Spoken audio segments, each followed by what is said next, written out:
नमस्कार दोस्तों, मैं सोनलाल साकुनिया जो आज आपको सीओटी के बारे में जो विस्तृत जानकारी के लिए हमारे साथ में रविंद्र जी सोराण है, जो हमारे को सभी को ये जानकारी देंगे। जो हमारे बच्चे हैं जो दिल्ली, जेएनयू, तमाम प्रकार की बड़ी बड़ी कॉलेजों के लिए बाहर जाना पड़ता है, इसलिए हमारे सीकर आयाम कोचिंग सेंटर से हैं, तो ये हमारे को जानकारी देंगे। गाँव के अंदर जो छोटे बच्चे हैं जो तैयारी ये कराते हैं, अच्छी कराते हैं, तो इनकी जानकारी से ये बात कराते हैं। रविंद्र जी सोराण साहब, आप बताइए बच्चों के लिए। नमस्कार साहब। नमस्कार। सीयूटी साहब एक परीक्षा है 12वीं के बाद बच्चा जो देश के टॉप कॉलेजों में पढ़ना चाहता है, टॉप यूनिवर्सिटी में पढ़ना चाहता है, जैसे दिल्ली विश्वविद्यालय, जवाहरलाल नेहरू विश्वविद्यालय, बनारस हिंदू विश्वविद्यालय, हैदराबाद यूनिवर्सिटी, इस प्रकार के देश के तमाम केंद्रीय विश्वविद्यालयों में पढ़ने के लिए सीयूटी एक परीक्षा है। सीयूटी की जो परीक्षा है वो 2022 में शुरू हुई। 2022 से पहले दिल्ली विश्वविद्यालय जैसे विश्वविद्यालयों में एडमिशन के लिए 12वीं के परसेंटेज से एडमिशन होते थे।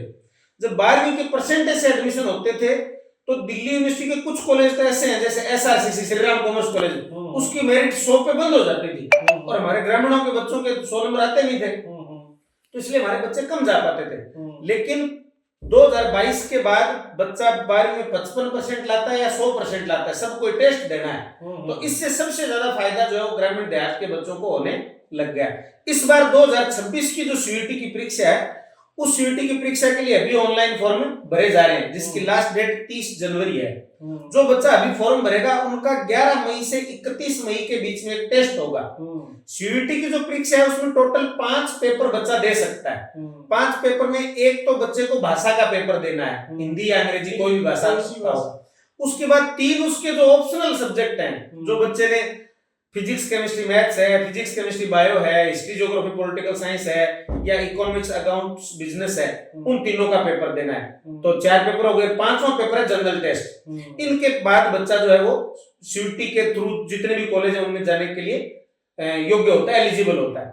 इसमें एक ध्यान देने योग्य जो बात है वो ये है कि जो हमारे राजस्थान बोर्ड के जो आर्ट्स के विद्यार्थी हैं उनके पास क्या है, बहुत सारे बच्चों के पास हिंदी साहित्य या अंग्रेजी लिटरेचर होता है, तो उन बच्चों को यहाँ जब सीयूटी का फॉर्म भरेगा तो 5 सब्जेक्ट अलग तरीके से चयन करने हैं। उनको भाषा एक की जगह 2 लेनी है, दोनों भाषा हो गई, 2 उसके ऑप्शनल सब्जेक्ट हो गए और एक जनरल टेस्ट। इन 5 से वो पेपर देगा।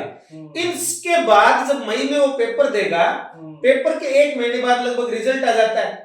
रिजल्ट में जिन बच्चों के अच्छे नंबर होते हैं, जो बच्चा कहाँ जाना चाहता है, उस प्रकार से हर यूनिवर्सिटी की अपने अपने काउंसलिंग का शेड्यूल और सिस्टम जारी होता है। उस सिस्टम आपके काउंसलिंग और शेड्यूल में बच्चा जाके काउंसलिंग करता है और वो बच्चा बीए करना चाहता है, BSc, BBA, BCA, BBA, BPA, BFA, BTech, जो भी कोर्स करना चाहता है उन सभी कोर्सेज में बच्चा जा सकता है। दूसरा, एक हमारे जो ग्रामीण देहात के बच्चे हैं, विशेष तौर पे राजस्थान बोर्ड में बच्चे एग्रीकल्चर साइंस भी लेते हैं, तो एग्रीकल्चर साइंस जो बच्चे के पास 11वीं 12वीं में, वो बच्चा जिस बच्चे के पास 11वीं 12वीं में फिजिक्स केमिस्ट्री बायो सब्जेक्ट है या फिजिक्स केमिस्ट्री मैथ सब्जेक्ट है और वो बच्चे आईआईटी और नीट में अच्छा नहीं कर पाते हैं, तो उन बच्चों के लिए सीयूटी का एग्जाम देकर ICR, Indian council for agriculture research जो है, देश के एग्रीकल्चर के सबसे अच्छे इंस्टीट्यूट है, वहां पर भी सीयूटी के माध्यम से बच्चे का एडमिशन होता है। तो इस प्रकार से ये सीयूटी का जो है वो अच्छी परीक्षा है उन बच्चों के लिए जो बच्चे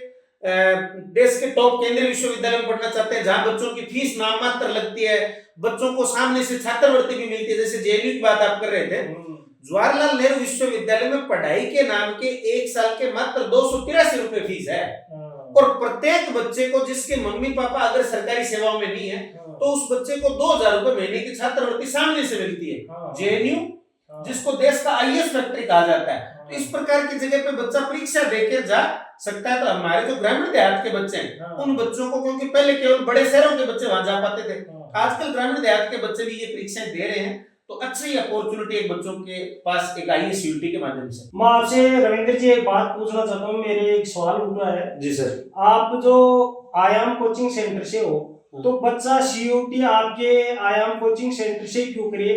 इसका सर कारण ये है कि 2022 में जब सीयूटी शुरू हुआ, 2022, 23, 24 और 25 4 साल में परीक्षाएं हो गई।